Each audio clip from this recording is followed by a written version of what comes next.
इसके बाद एक और ऑप्शन होता है, मैं रिप्लेस के ऊपर क्लिक करता हूँ तो एक और ऑप्शन थर्ड वाला होता है गो टू का। इस गो टू के अंदर क्या होता है कि अगर आप यहाँ पे आपके पास कुछ ऑप्शंस दिए हुए हैं। गो टू का मतलब है कि आप किसी पेज के ऊपर जाना चाहते हैं, किसी सेक्शन के ऊपर जाना चाहते हैं, कहीं पे टेबल लगा हुआ है वहाँ जाना चाहते हैं, कहीं पे कोई इमेज है आप इमेज के ऊपर जाना चाहते हैं। तो आप देखिए पहला ऑप्शन होता है पेज का। आपके पास 50-60 पेज है, आपने कहा मैं 20वें पेज के ऊपर जाना चाहता हूँ, तो आपने पेज को सिलेक्ट करना है। यहाँ पे आपने उस पेज का नंबर टाइप कर देना है। मेरे पास वक्त 5 पेज है, तो मैं कहता हूँ पेज 3 पे जाना है, तो मैं जस्ट पेज 3 करके गो टू करूँगा। देखें पेज 3 मेरे सामने आ गया है, ये पेज 3 है। इसको देखेंगे कैसे कि पेज 3 है, मैंने नंबरिंग तो पेज की अभी लगाई नहीं हुई।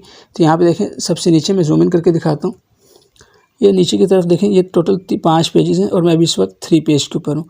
तो इस तरह से आप गो टू के जैसे पेज के ऊपर क्लिक कर सकते हैं। एक और चीज़ बताता हूँ, जैसे फ़र्ज़ करें आपने कहीं पे टेबल यूज़ किया था, टेबल हम आगे पढ़ेंगे लेकिन मैं आपको एक लगा के दिखा देता हूँ। फ़र्ज़ करें मैं यहाँ पे गया और मैंने यहाँ पे एक टेबल लगा दिया और अब मैं फर्स्ट पेज के ऊपर हूँ। अब मैं चाहता हूँ कि मैं गो टू की मदद से जहाँ मेरे डॉक्यूमेंट में टेबल यूज़ हुआ है मैं सिर्फ वहाँ आ जाऊँ। तो मैं रिप्लेस के ऊपर क्लिक करता हूँ। अच्छा देखिए ये ऑप्शन आपके पास यहाँ पे भी आता है, फाइंड के पास से बराबर में एरो लगा होता है, यहाँ पे आप क्लिक करते हैं तो यहाँ पे थर्ड ऑप्शन होता है गो टू का। आप गो टू के ऊपर जाते हैं तो ये आपके पास गो टू का जो है वो ऑप्शंस खुल जाते हैं। अब मैं कहता हूँ मुझे टेबल के ऊपर जाना है, मतलब मेरे डॉक्यूमेंट में जहाँ जहाँ टेबल लगा हुआ है वहाँ जाना है मुझे।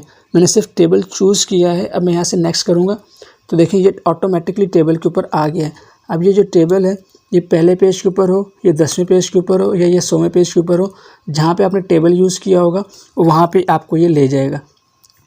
और इसके बाद आप बस इसको गो टू के मदद से पूरे टेबल के अंदर आप पूरे डॉक्यूमेंट जहाँ जहाँ टेबल होगा वहाँ यूज़ कर सकते हैं। मिसाल के तौर पर एक एग्जांपल समझा देता हूँ। बाज़ वक़्त ऐसा होता है कि आपने टेबल के ऊपर कुछ बॉर्डर्स की सेटिंग अप्लाई की।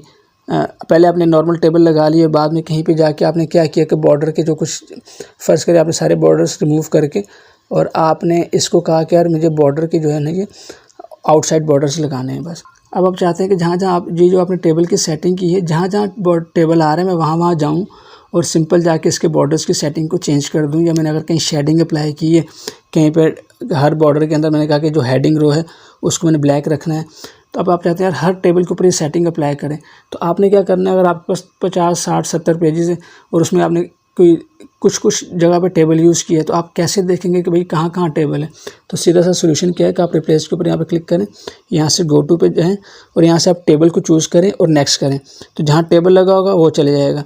फिर आप दोबारा नेक्स्ट करेंगे, दूसरा टेबल सामने, फिर दोबारा नेक्स्ट करेंगे, तीसरा टेबल सामने, फिर उसको हटाएँ, उसके अंदर चेंजेस करें, फिर दोबारा गो टू के ऊपर जाएँ और दोबारा से नेक्स्ट टेबल के ऊपर चले जाएँ। तो इस तरह से आप कर सकते हैं। तो यहाँ पे अगर आपने कोई ऑब्जेक्ट लगाया तो यहाँ पर सारी आपके पास पूरी लिस्ट अवेलेबल है, तो आप वहाँ जा सकते हैं। और बाज़ औक़ात एक और इसका तरीक़ा बताता हूँ कि जैसे आपके पास फुट नोट लगे होते हैं, आपने फुट नोट के अंदर कोई चेंजेस की, कोई एक पैटर्न डिसाइड कर लिया, टाइपिंग करते वक्त आपने नॉर्मल लिख लिया, बाद में आपने कहा कि यार अब मैं फुट नोट की सेटिंग करना चाहता हूँ, एक सेटिंग आपने डिसाइड कर ली, सबके ऊपर वो अप्लाई करना चाहता हूँ। आपने फुट नोट को चूज़ करेंगे, नेक्स्ट पर क्लिक करेंगे, एक फुट नोट सामने आएगा, फिर नेक्स्ट, फिर दूसरा, फिर नेक्स्ट, फिर तीसरा, फिर नेक्स्ट, फिर चौथा। इस तरह से आप फुट नोट को ईजिली यूज़ कर सकते हैं। तो उम्मीद है यह आपको समझ आया होगा गो टू के ऑप्शंस, और आपने देखा होगा कि आप फाइंड कैसे कर सकते हैं, आप रिप्लेस कैसे कर सकते हैं और आप गो टू कैसे कर सकते हैं।